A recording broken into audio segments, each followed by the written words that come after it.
విజయవాడ నడిబొడ్డున అంబేద్కర్ సామాజిక న్యాయ మహాశిల్పంపై పచ్చమోకలు చీకటి దాడికి పాల్పడ్డాయి. ఏపీ సీఎం చంద్రబాబు, మంత్రి లోకేష్ ప్రోద్బలంతో భారీ విగ్రహం విధ్వంసానికి ఎల్లో గ్యాంగ్ తరలివచ్చింది. పోలీసుల సాక్షిగా అందరినీ బయటకు పంపేసి లైట్లు ఆర్పేసి బరితెగించి దుశ్చర్యకు పాల్పడ్డారు. అధికారుల సమక్షంలోనే ఉన్మాదంగా వ్యవహరించారు. సుత్తులు, ఇతర పరికరాలతో విగ్రహంపై దాడి చేశారు. సామాజిక న్యాయ మహాశిల్పం బోర్డు మాజీ సీఎం వైఎస్ జగన్ పేరు ధ్వంసం చేశారు. ప్రజలు, మీడియా అంబేద్కర్ ఆలోచన పరులు రావడంతో అక్కడి నుంచి పరారయ్యారు.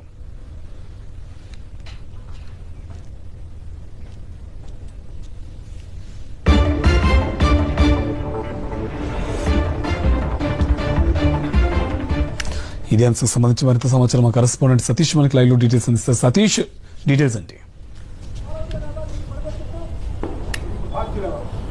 అంబేద్కర్ మహాశిల్పం పైన జరిగినటువంటి దాడి పట్ల వైఎస్ఆర్ కాంగ్రెస్ పార్టీ తీవ్ర నిరసన వ్యక్తం చేస్తుంది. వైఎస్ఆర్ కాంగ్రెస్ పార్టీ ఎమ్మెల్సీలు, మాజీ మంత్రులు, ప్రధానంగా వైఎస్ఆర్ కాంగ్రెస్ పార్టీకి సంబంధించిన నాయకులంతా కూడా అంబేద్కర్ స్మృతివనం దగ్గరికి చేరుకుంటారు. ముఖ్యంగా అంబేద్కర్ మహాశిల్పంపై జరిగినటువంటి నిన్న రాత్రి జరిగినటువంటి దాడికి నిరసన తెలుపుతున్నారు. నల్ల రిబ్బన్లు కట్టుకుని వైఎస్ఆర్ కాంగ్రెస్ పార్టీకి సంబంధించినటువంటి నేతలు అంబేద్కర్ విగ్రహం దగ్గరికి ఇప్పటికే చేరుకున్నటువంటి పరిస్థితి.